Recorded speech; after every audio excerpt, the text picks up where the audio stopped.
If you ever get your coaches derailing on sharp bends or on S-bends or on points or something like that, if you do, then this video is looking at a few of the problems and a few of the solutions.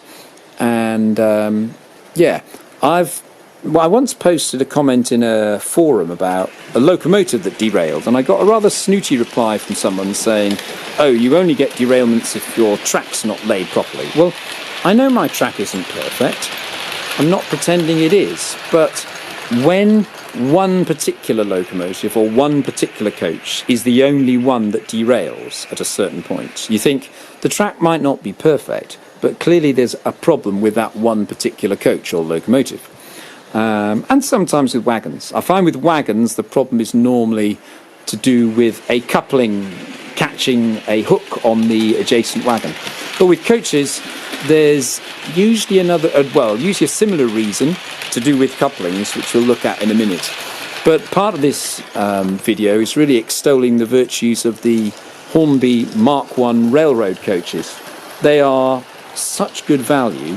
I mean, I noticed on the Hornby website recently that they were selling the four-wheel coach, the toy coach that has been in their range for about 40 or 50 years.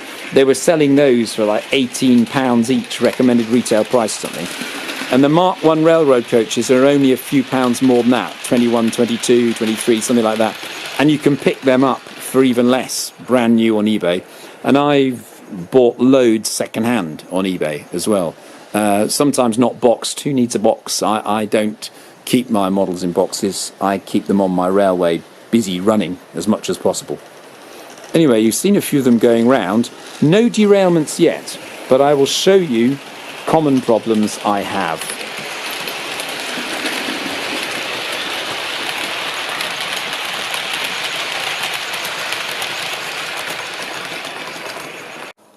So on this train, on the inner track, I've got 3 Hornby Mk1 coaches, followed by 4 Hornby Gresley superdetail coaches.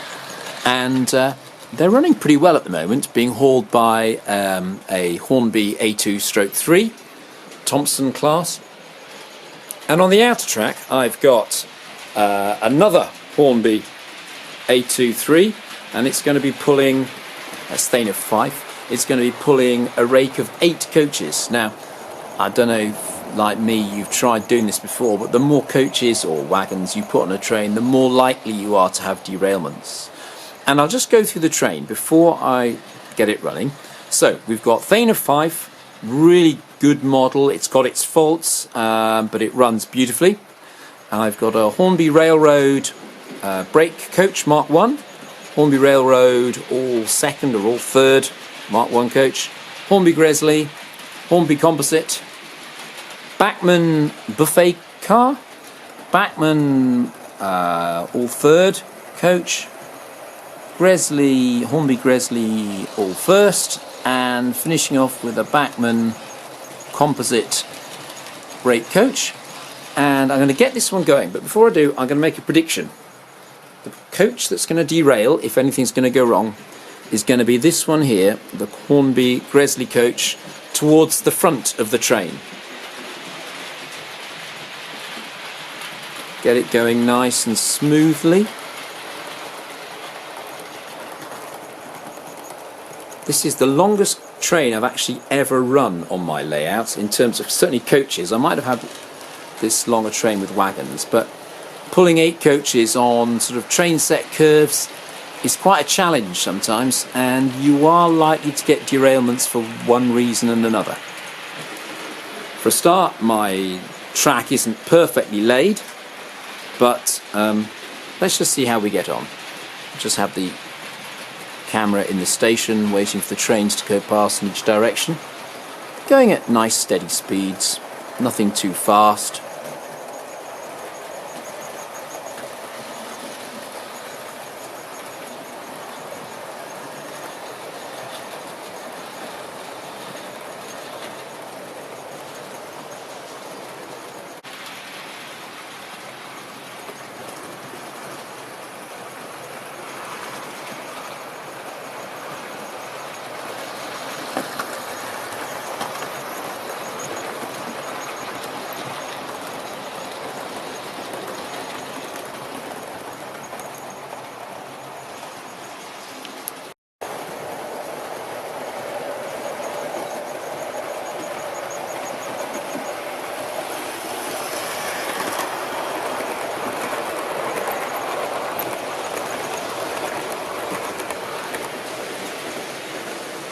And on the fourth lap round, yes, we had a derailment. And as I predicted, it was with the Gresley coach that was third in the rake of 8. I'm going to talk about why it derailed. And I'll try and sort it out. I'm going to take it out of the rake. Now, here is one of the bogies of the offending coach. And the reason it derails is because the coupling is one of these strange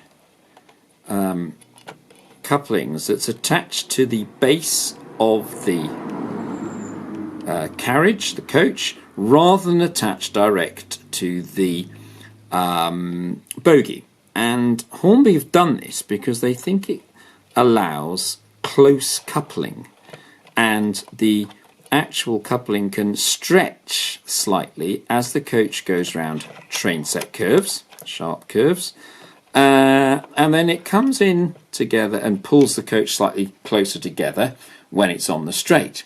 Well, is this a really good idea? Does it mean that the coaches look really close together? Well, here are two Gresley coaches when they are coupled together on the straight. How close are they together? The corridor connectors are probably about 6 or 7 millimeters apart, so not that close. If I pull them apart, then they roll back together again. So they're not that close together. But that's the super detailed Gresley coaches with this fancy cam arrangement that often sticks and causes derailment. In contrast, here are the Gresley teak coaches that they still produce in the railroad range and in their train sets for Flying Scotsman and things like that. Here they are under tension. They're about the corridor connectors rather, are about 3 millimeters apart when you pull the coaches. And when you push the coaches, they are almost touching. In fact, when you go around a bend, the edges do actually touch. They are far closer coupling. This is just the cheapo toy version of the Gresley coach that was made in the 1970s. First came out in the late 70s, I think. Nothing fancy about it whatsoever. Let's get the light on the bogie. The bogie has a wide tension lock coupling, and some people don't like those. They don't look particularly realistic. But I tell you what, because they're wide, when the coach goes round tight bends, they don't cause any problems. They couple properly. They have no problem connecting together. Sorry, it's not really focusing very well there at the moment. Anyway, those are the couplings that Hornby used to have. This is the system Hornby used to use, and they gave a really, really nice close coupling rake of carriages. In fact, I reckon they couple closer together than any other carriages you can get ready to run. You know, they are as good as touching as you could get, really. So I wonder why Hornby abandoned that really simple way of connecting the coaches together just by having the bogies and the coupling hooks exactly the right length.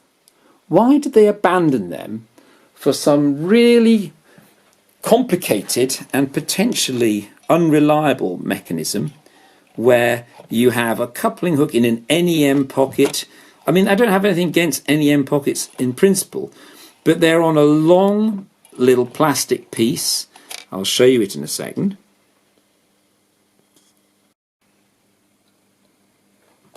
Here's one where I've removed the bogie so you can see the whole system working properly. So you can pull it. It's got a spring that causes it to center. Well, it's all great in theory. And if it all works perfectly, that's fine. But I've noticed several that don't quite work perfectly.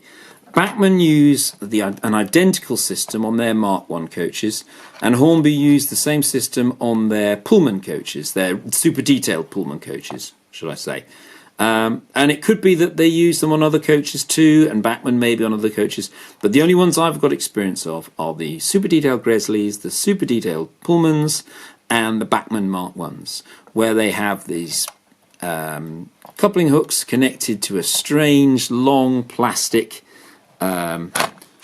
piece that has to be able to rotate, sort of, go from left to right smoothly and at the same time extend. Well, the fact is it doesn't always do that very smoothly.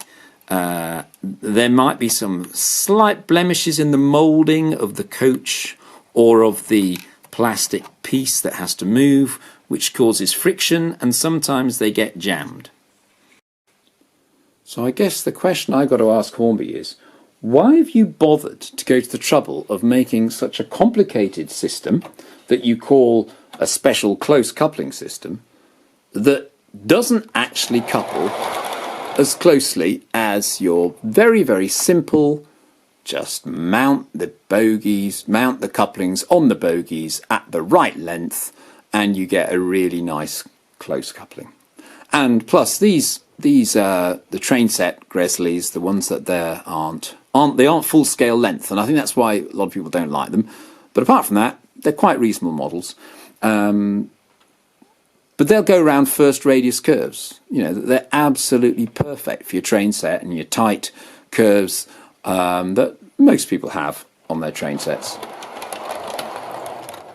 These ones, they will go around curves. Certainly I've got second radius as the tightest curves on my layout, but I've also got a couple of little sort of S bends, and they don't like that. They don't like curving one way and then having to curve the other way. And one of the derailments I get, well, in fact, both the places on my layout where I get occasional derailments are when these wretched couplings go through a little S-bend. So they're curving one way, then they straighten, and then soon afterwards they curve the other way. They're not even sharp curves in those S-bends. They're quite gentle. I'll show you one of them right now.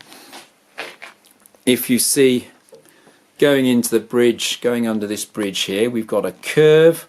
We're curving to the left, and then we come out and we're curving to the right.